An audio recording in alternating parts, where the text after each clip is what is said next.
Assalamu alaikum, 6th class. Today the date is 16 December 2020 and the day is Wednesday. So class, today we will start our poem, A Heritage of Trees. So let's start. First of all, we will learn about the meanings of different words.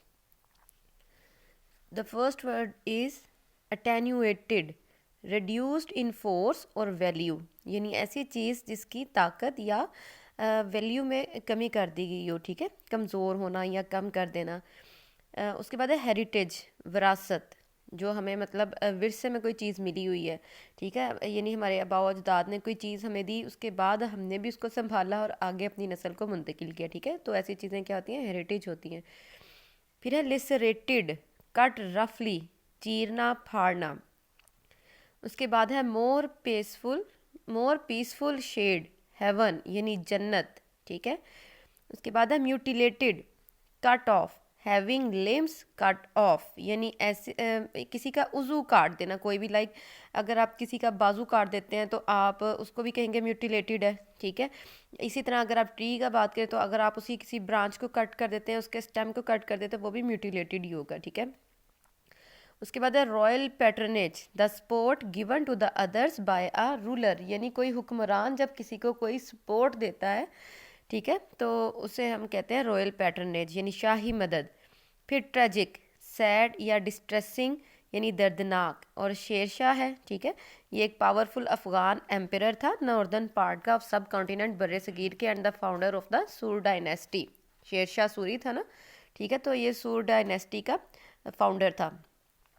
तो अब हम one by one poem का meaning जो है वो देख लेते हैं। सबसे पहले मैं आपको ये बता दूं कि जो पोइम है ये किस पोइट ने लिखी है, डेविड हॉर्सबर्ग ने लिखी है, ठीक है, और इसके अलावा इसकी कोई राइम स्कीम नहीं है, ठीक है, और कोई भी इसका पैरामीटर नहीं है, यानी जिस तरह से होती है ना कि कोई राइमिंग वर्ड्स होते हैं लास्ट पे पोइम्स में, इसमें ऐसे कोई भी राइम स्कीम नहीं है इसकी, ठीक है।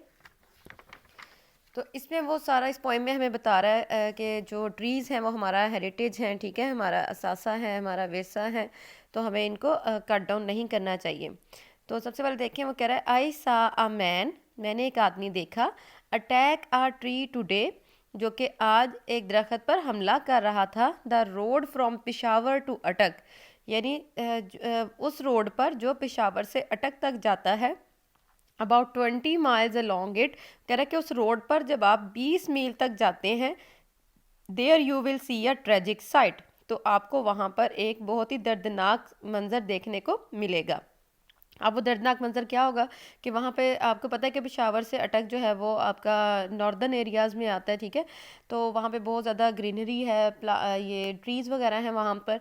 तो वो कह रहा है कि जब मैं वहाँ से गुज़र रहा था उस रोड से, तो मैंने क्या देखा कि एक आदमी जो है वो दरख्तों को काट रहा है। तो जब आप भी 20 माइल्स अलॉन्ग जाते हैं उस रोड के, तो there you will see a tragic sight, आप जो है वो एक दर्दनाक मंजर देखते हैं।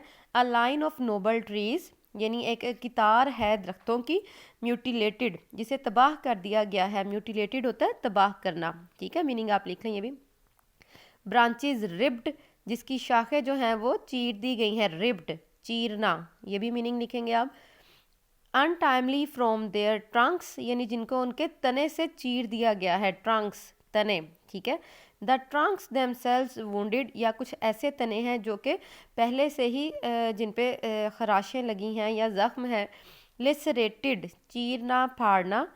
सम लाइव, अटेनुएटेड, अटेनुएटेड अगेन कमज़ोरी, क्रिपल्स माजूर। जी, तो अब यहाँ पे क्या कह रहा है कि एक आप देखेंगे, जब आप उस जो ट्रेजिक साइट आप देखेंगे वो क्या होगी कि बहुत से दरख्त आप देखेंगे जो कि म्यूटिलेटेड हैं, यानी तबाह हो गए हैं, मसख कर दिए गए हैं, उनके तने जो हैं उनकी चीर फाड़ कर दी गई, यानी उनको रिप्ड कर दिया गया है।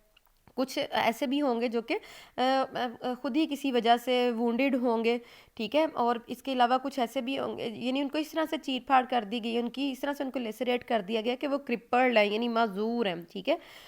उसके बाद है सम हैव डेड, उनमें से कुछ जो है वो मर चुके हैं। Their sides browned by the sun, और उनके तरफ यानी जो उनका तना वगैरह है वो सूरज की यानी सूरज की तपिश की वजह से ब्राउन हो चुकी है उनकी स्किन। और there scabs and scars, scabs कहते हैं ज़ख़म के ऊपर स्किन आना, ठीक है, स्कैब्स, इसके ऊपर भी आप मीनिंग लिखें, ज़ख़म के ऊपर स्किन आना। और स्कार्स निशान।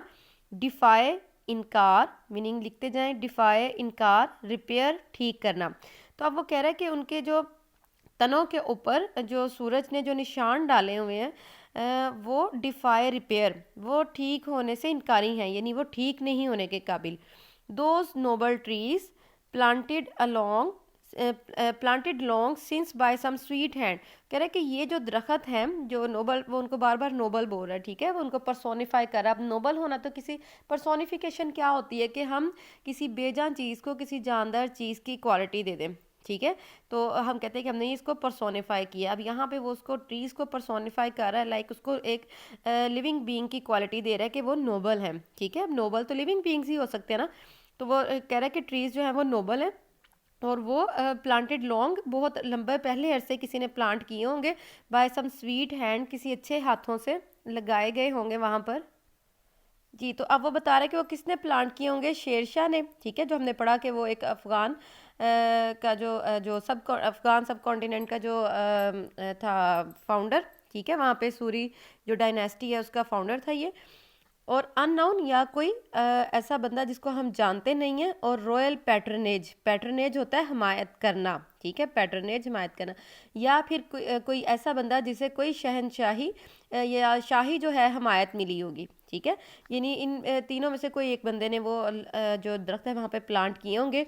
Late them come now from some more peaceful shade, more peaceful shade हमने पढ़ा था ना कि हेवन, तो कह रहा है कि अगर वो वापस आ जाते हैं अब from some more peaceful shade, यानी हेवन से, जन्नत से या आसमानों से वो वापस आ जाते हैं, टू लुक वंस मोर, कि एक दफ़ा दोबारा से देख सके, ऑन देयर लाइफ्स वर्क, अपनी ज़िंदगी के किए गए काम, ट्रीज फॉर द पीपल, दरख्त लोगों के लिए है, तो लेट ऑल इंजॉय देम, तो फिर उनको इंजॉय करने दो। हैक, हैक होता है टुकड़े करना, हैक, ठीक है, हैट देम, उनको टुकड़े करने दो, कट देम अप, उनको काट डालने दो, so that the fires that cook the village food shall burn more hot. अब वो कह रहा है यहाँ पर कि ठीक है, अगर दरख्त लोगों के लिए हैं तो फिर उनको इंजॉय करने दो इस चीज़ को, उनको टुकड़े टुकड़े कर लेने दो, उनको कट कर लेने दो, ठीक है, ताकि गांव में जो वो अपनी फूड को कुक करते हैं उसके ऊपर लकड़ियाँ जलाकर उसकी आग में, ठीक है, तो उनको ये सब काम करने दो। तो अब वो कह रहे हैं कि उसकी जो आग है ना,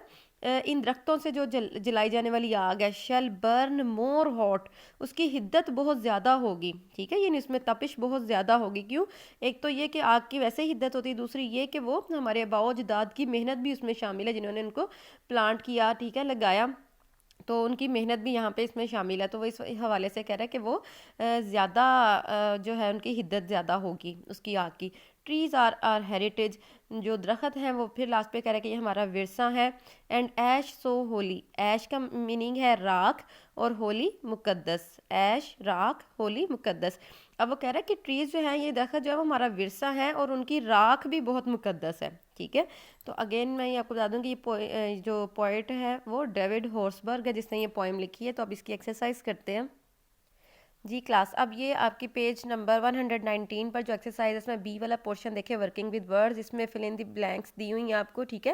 वो कह रहे हैं कि इन ब्लैंक्स को आप फिल करें, पोइम से आपने वर्ड्स लेने हैं, ठीक है, जहाँ पे आपको लगे कि वर्ब आपको जो इसमें यूज़ हुआ हुआ है अगर आप वो चेंज करना चाहें तो आप उसका टेंस जो है वो चेंज कर सकते हैं। Is it true that some sharks, क्या ये सच है कि बाज़ात shark blank people while they are swimming, तो यहाँ पे अटैक आ जाएगा, ठीक है, अटैक का वर्ड हमने पोइम से लिया है कि वो अटैक कर देती हैं लोगों पर जब वो स्विम कर रहे होते हैं। इट इज़ ट्रेजिक, ट्रेजिक का वर्ड भी हमने पोइम से लेके यहाँ पे क्योंकि सूटेबल था तो हमने पुट कर दिया। इट इज़ ट्रेजिक, ये इंतहाई दर्दनाक है, that trees are mutilated and cut down in our forest. Third है सीवली अकबर वाजा रॉयल और नोबल मुगल एम्पियर, यहाँ पे क्या आ जाएगा, रॉयल और नोबल। उसके बाद है हिज अनटाइमली डिपार्चर, यानी उसका जो बेवक्त का जाना है, ब्रॉट अस ग्रेट सैडनेस, उसने हमें बहुत ज़्यादा उदास कर दिया। He should have stayed with us much longer, उसे हमारे साथ मजीद रहना चाहिए था। The small boy blank his parents by saying he wouldn't stop playing even though it was time for bed. अच्छा जी, डिफाइड आएगा यहाँ पे वर्ड, ठीक है।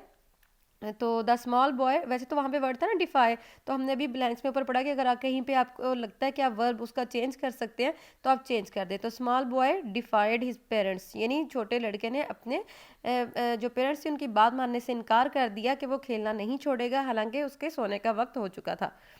फिर एफ वाली ब्लैंक है, the musician was able to continue composing music because of the patronage of the king. अब म्यूजिशियन जो था वो म्यूजिक कंपोज करता रहा क्योंकि उसे किंग की पैटर्नेज हासिल थी, यानी किंग की हिमायत हासिल थी। फिर जी वाली जो सेंटेंस है वो देखें, our historic environment enrich our quality of life, यानी जो हमारा हमारा माहौलियाती विरसा है उन्होंने हमारी ज़िंदगी को इनरिच कर दिया है, यानी उसका म्यार जो है वो बढ़ा दिया है, उसकी क्वालिटी बढ़ा दी है। इट इज़ आर हेरिटेज, ये हमारा विरसा है, and we should take care of it, और हमें इसकी यानी बहुत ज़्यादा ख्याल करना चाहिए, देखभाल करनी चाहिए। जी, तो आगे हम कंटिन्यू करते हैं अपनी एक्सरसाइज को। पेज नंबर 120 पे ये देखें, आपके सामने एक टेबल दिया हुआ है उन्होंने, ठीक है। वो कह रहे हैं कि वर्क आउट द एनाग्राम्स। अब यहाँ पे कुछ जंबल अप वर्ड्स हैं, ठीक है, आपने उनको अनस्क्रैम्बल करना है और उनको कॉलम बी में उनके ऑपोजिट वर्ड्स आपने कॉलम सी से ढूंढ कर लिखने हैं, ठीक है। तो ये जो वर्ड था इसको हमने जब अनस्क्रैम्बल किया तो ये बन गया रिपेयर, ठीक है। तो रिपेयर का ऑपोजिट हमने सी कॉलम में से ढूंढा डैमेज, ठीक है, और वो हमने रिपेयर के सामने लिख दिया। अब ये KROW था, ठीक है, इसको हमने जब इसको हमने अरेंज किए इसके वर्ड, तो ये क्या बन गया, वर्क, ठीक है। वर्क यानी काम करना, तो वर्क का जो ऑपोजिट था वो यहाँ से हमें सी वाले ब्लॉक में से मिल गया आइडलनेस, यानी बेकार। उसके बाद जो हमने सी वाला वर्ड जब हमने अरेंज किया तो वो अनटाइमली बन गया, ठीक है। तो अनटाइमली से हमें यहाँ पे मिला जो सी वाले कॉलम में लास्ट वर्ड था ओपरच्यूनली, ठीक है। फिर उसके बाद डी वाले वर्ड को हमने तरतीब दिया तो प्लांट बन गया। प्लांट मीन्स लगाना, ठीक है, प्लांट करना, ये जैसे हम कहते हैं कोई चीज़ प्लांट की है, लगाई गई है। तो सी वाले कॉलम में से हमें वर्ड मिला अपरूट, यानी जड़ से उखाड़ना, तो वो हमने लिख दिया इसका ऑपोजिट। उसके बाद ई वाले को हमने तरतीब दिया तो वो पीसफुल बन गया। पीसफुल का जो ऑपोजिट था वो हमें सी वाले कॉलम में से मिल गया टर्बुलेंट, ठीक है। और उसके बाद स्वीट था एफ वाला वर्ड आपका, तो सी वाले ब्लॉक में से हमने उसका ऑपोजिट मिल गया हेटफुल। उसके बाद जी को जब आपने तरतीब दी तो वो होली का वर्ड बना जिसका उल्ट विकेड था, यानी होली मुकद्दस होता ना और विकेड बुरा। फिर नोबल, नोबल के लिए जो हमारे पास वर्ड हमें इसका ऑपोजिट मिला सी वाले कॉलम से वो था अनडिग्निफाइड, ठीक है। तो उसके बाद ये लास्ट पे इधर आपके ये देखें फ्रेजेस की पहले डेफिनेशन पढ़ लेते हैं। लर्निंग अबाउट लैंग्वेज, फ्रेजेस क्या होती हैं। फ्रेज जो है ना वो एक ग्रुप ऑफ वर्ड्स होता है, it expresses an idea but it is not a complete sentence, यानी फ्रेज जो है वो अल्फाजों का मजमुआ होता है। ये एक आइडिया तो देता है लेकिन ये कंप्लीट सेंटेंस नहीं होता। क्यों कंप्लीट सेंटेंस नहीं होता? क्योंकि बाज़ औक़ात इसमें सब्जेक्ट नहीं होता या प्रेडिकेट नहीं दिया होता, ठीक है। तो अब डिफरेंट इसकी टाइप्स होती हैं फ्रेजेस की, जो कुछ एडजेक्टिव फ्रेजेस होती हैं, वर्बल फ्रेजेस होती हैं, एडवर्बल फ्रेजेस होती हैं, नाउन फ्रेजेस होती हैं, ठीक है। तो मोस्टली 5 फ्रेजेस हम पढ़ते हैं टाइप्स इनकी, ठीक है। तो अब यहाँ पे देखिए उन्होंने आपको ये जो एक्सरसाइज दी है ये हम करते हैं। उन्होंने कहा कि underline the phrases in the following sentences, say whether they are adjective phrases or adverb phrases, यानी बताएं कि ये एडजेक्टिव फ्रेजेस हैं या एडवर्ब फ्रेजेस हैं। तो एडजेक्टिव को आपको वैसे ही पता है कि ऐसा वर्ड होता है जो नाउन को डिस्क्राइब करता है, और एडवर्ब ऐसा वर्ड होता है जो वर्ब के मीनिंग में इजाफा करता है। तो पहला सेंटेंस पढ़ते हैं, the painter paints in a modern way. अब पेंटर पेंट्स यानी पेंटर पेंट करता है किस तरह से, इन अ मॉडर्न वे। तो अब ये पेंटर को एक्सप्लेन कर रहा है ना कि वो मॉडर्न वे में पेंट करता है, ठीक है। तो नाउन को एक्सप्लेन कर रहा है, तो ये एडवर्ब है इन अ मॉडर्न वे, इसलिए ये क्या है, एडवर्बल फ्रेज है आपकी, ठीक है। इसके आगे आप लिखेंगे एडवर्बल फ्रेज। फिर बी है, he is a painter of great talent. He is a painter, वो एक पेंटर है ऑफ ग्रेट टैलेंट, जिसके पास बहुत ज़्यादा टैलेंट है। तो अब ये क्या है, ये पेंटर की खूबी बयान कर रहा है, ठीक है। तो ये एडजेक्टिव है, एडजेक्टिव फ्रेज है of great talent, adjective phrase है ऑफ ग्रेट टैलेंट को आप अंडरलाइन करेंगे। उसके बाद है सी वाला, the desert is an area with very little vegetation in it, यानी डेजर्ट एक एरिया है with very little vegetation in it, जहाँ बहुत कम वेजिटेशन होती है, ठीक है। तो अब ये क्या है, ये with very little vegetation in it यानी बहुत कम वेजिटेशन होती है कहाँ, डेजर्ट में। तो ये डेजर्ट को एक्सप्लेन कर रहा है ना, तो ये एडजेक्टिव फ्रेज है, यानी इसकी क्वालिटी को बयान कर रहा है कि वहाँ पे बहुत कम वेजिटेशन होती है, तो ये एडजेक्टिव फ्रेज है। फिर है D, the train left the station at the correct time. Train left the station, train station से निकली एट द करेक्ट टाइम, सही टाइम पर, ठीक है।